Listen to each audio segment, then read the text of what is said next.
Hello, I'm here and I would like to hold this up. This is my plea 3. I've presented 2 pleas in writing to the Supreme Court of Canada, and the Supreme Court of Canada did not deny me justice. They said that I deserve to be published and paid. What little I'm asking, I'm looking at this time for an internet publication in all the 3 areas of my work, one of which I'm qualified in with 3 degrees in chemical engineering. And the other two, I have 2 sports courses, and I must say that after 2 sports courses, 1 credit worth. So for my Blue Jay Sports Stories series, and the other 3 creative writing, I have newspaper essays, political writing, and analytical writing. I have newspaper essays, one in the Toronto Star as well. A lot of internet writing, internet material, which I've published, and which are all original. And all these political writing and creative pieces are all original. My research is all mostly original. By this time, the odd a kind of little bit of adaptation might have happened, but otherwise, it's all original material. And I shall say that the Supreme Court of Canada, is represented by the Maple Leaf. So,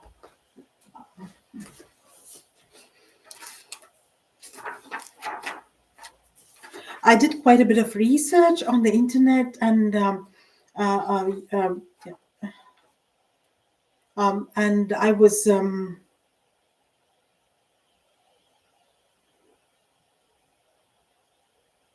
I have more in writing. I've said that. I was cued by the Supreme Court of Canada staff into looking up previous Supreme Court of Canada cases. Chief Justice of the Supreme Court of Canada, I was informed through a possible reliable source that my past 2 written pleas, which were read by you to the panel of Chief Justices of the Supreme Court of Canada, had the panel vote in favor of my being published and paid. Thank you from the bottom of my heart, for justice was served to me. Part 3. I had requested a settlement from the Supreme Court of Canada in addition to the already stated.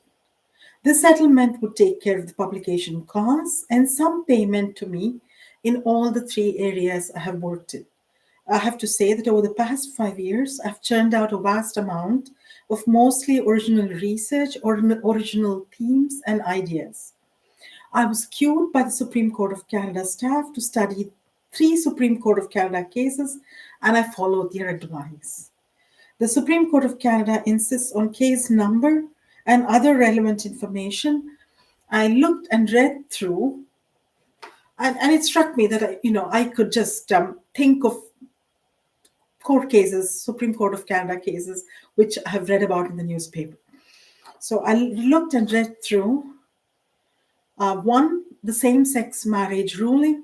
2, the recent just ruling over the ownership of Sauble Beach as contested by town of the South Bruce Peninsula, the Chippewas of the Saugeen First Nations, and at this juncture, I would like to say, interestingly enough, the Chippewas of the Saugeen First Nation are represented by His Majesty the King. So the Chippewas of the Saugeen First Nations argued that a small strip of beach land along Sauble Beach belonged to themselves, and the Supreme Court of Canada did not deny them rightful justice. So this was shared to me by the Globe and Mail, the newspaper, and I looked up, but the case has not yet been presented. There's just the internet AI material which comes up. 3, I thought of abortion rights, particularly relevant in today's world because of the USA, which has reversed its historic Roe versus Wade Supreme Court ruling, which granted women the right of choice to motherhood, or a feminist rights that could, which granted women, motherhood as and when they please, which is also a feminist rights that could result in motherhood in later years. So you could, if forced an abortion, you forced into pregnancy, you could abort the child, and or if you thought it was consensual sex leading to pregnancy could be terminated, then you had the right to do so. You could choose. And many times, so I know of a case, my son's friend's mother, she was 15 when she conceived. And her family looked after the baby, and he was a year younger than my son during his school years, and she got married. She got married and to another man, and had his child, a baby girl. But I don't know what the actual details were in the first case. But a 15-year-old guy could not be expected to become a father, become a husband at that age. Having a son myself, I think that it would be in its own way a crime, because she got pregnant, and he had some role to play, but. I don't know, but back when I came to the USA in '92 after getting married, it was common practice for girls to go around with condoms. I mean, so practice safe sex, and also, and so but I'm getting caught up in other asides. So all right, so coming back, I chose this case indeed as R versus Morgan Taylor, and that's the abortion rights with relevance to Canada. And there's a lot of ruling, all right, but this case, reading a lot of material on this case, looking through, led me to two insightful observations. One of which is freedom of conscience has been misused, and this is applicable to my own argument against the three parties, who took my work submissions, encouraged me in a few words as and when, and cued me at a few times, as have been informed. And the Canadian Charter of Rights and Freedom guarantees freedom of conscience. Although the three parties under question do not deny the fact that I deserve to be published and paid and deserve copyright protection, and say that it is all original or mostly original material at this advanced stage of, for 5 years I've been churning out material, they do not have a conscience in my direction. So they've misused the constitutional law of this land. Two, the lawyer address, this is more as an aside, the lawyer addressing the court, making his plea or making his argument, addresses his or her majesty or the crown. In the US, and this is my aside, all right? This was the second insightful observation that I got, and I'll come back to my own plea again. If the practice in the US Supreme Court would in all likelihood be to the head of the nation, the president of USA, or the chief executive of the USA. President Donald Trump's contention that he overruled the authority the US Supreme Court has over the president of the USA would fail to hold. But the genius in me, look at that, looked up the Richard Nixon US Supreme Court trial. I have to mention at this note, Robert Redford, who died yesterday, as I was informed by my husband, and had a completely memorable role with Dustin Hoffman in the movie All the President's Men. And in that case, the president of the USA was on trial there. So the case is given out, but you really can't say what the lawyer, he cannot possibly address, the president of the USA, because the president of the USA is being tried. So that did not really clarify my question. So I have no idea, but if it is, then President Trump's whole case drops. He thinks the US Supreme Court has too much of a role in the country's future, as it were. And anyway, coming back to my own line of argument, my plea.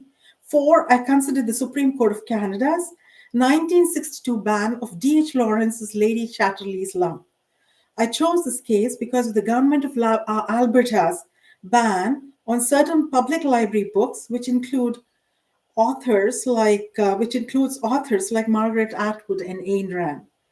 With particular relevance to my own writing, I have no obscenity, or censorable material in my creative nonfiction and fiction, but in the latter, I may have in a couple of stories, creative sexual thoughts.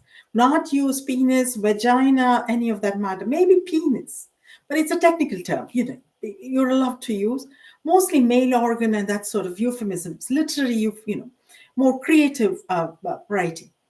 With particular relevance to my political essays and a few literary essays, I may have criticized Canada a little and the prime minister in question at that time, because I wrote about Justin Trudeau and Mark Carney and some of Stephen Harper, but he was not prime minister then.